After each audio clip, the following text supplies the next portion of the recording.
Alright, so I'm going to try something new, and that is going to be sharing my screen with you while I read you a book. I read this book to my kids years ago, and they thought it was really funny, so I wanted to share it with you. I'll read a chapter now, and we'll just keep going by it, going through it, chapter by chapter. It's called Frindle, so if you can see it well enough on your screen, you can follow along. Chapter 1. Nick. If you ask the kids and the teachers at Lincoln Elementary School to make 3 lists, all the really bad kids, all the really smart kids, and all the really good kids, Nick Allen would not be on any of them. Nick deserved a list all his own, and everybody knew it. Was Nick a troublemaker? Hard to say. One thing's for sure.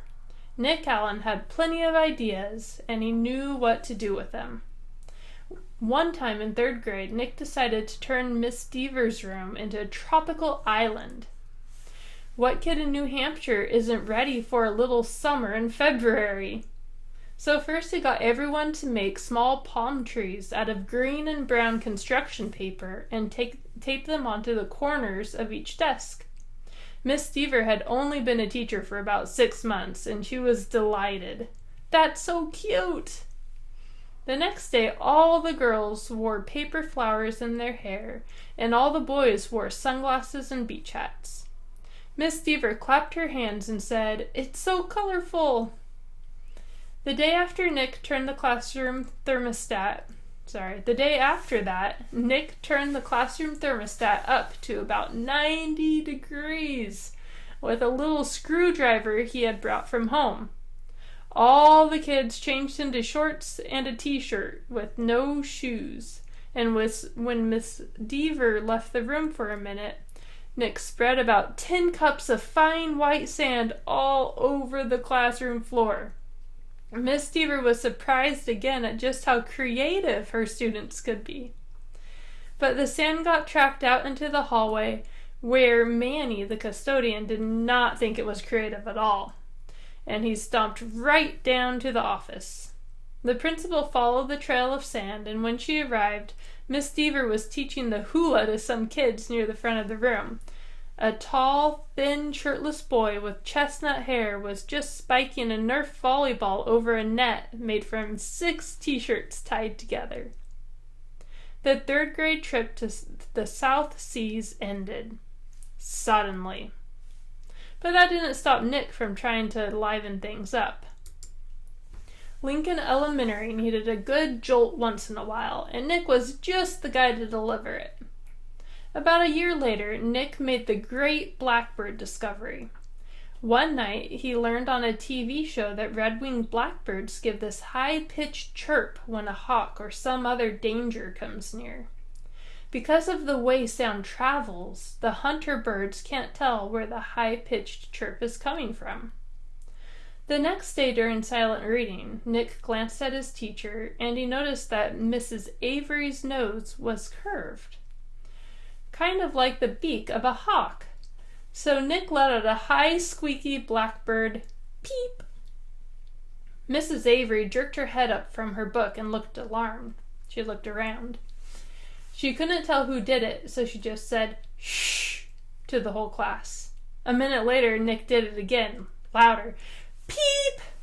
This time there was a little giggling from the class, but Mrs. Avery pretended not to hear the sound, and about 15 seconds later she slowly stood up and walked to the back of the classroom. Without taking his eyes off his book, and without moving at all, Nick put his heart and soul into the highest and most annoying chirp of all. Peep! Mrs. Avery pounced. "Janet Fisk, you stop that this instant." Janet, who was sitting 4 rows away from Nick, promptly turned white, then bright crimson. "But it wasn't me, honest!" There was a catch in Janet's voice, as if she might cry. Mrs. Avery knew she had made a mistake, and she apologized to Janet. "But someone is asking for big trouble," said Mrs. Avery, looking more like a hawk every second. Nick kept reading, and he didn't make a peep. At lunchtime, Nick talked to Janet. He felt bad that Mrs. Avery had pounced on her. Janet lived in Nick's neighborhood, and sometimes they played together. She was good at basketball, and she was better at soccer than most of the kids in the whole school, boys or girls.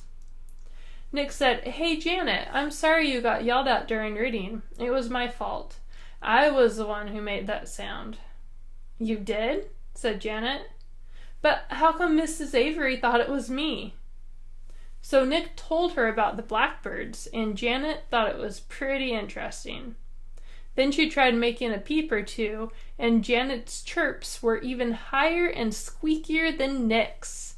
She promised to keep everything a secret. For the rest of Nick's 4th grade year, at least once a week, Mrs. Avery heard a loud peep from somewhere in her classroom. Sometimes it was a high-pitched chirp, and sometimes it was a very high-pitched chirp. Mrs. Avery never figured out who was making that sound, and gradually she trained herself to ignore it. But she still looked like a hawk. To Nick, the whole thing was just one long and successful science experiment. And Janet Fisk enjoyed it too. All right, and we will read chapter 2 next time.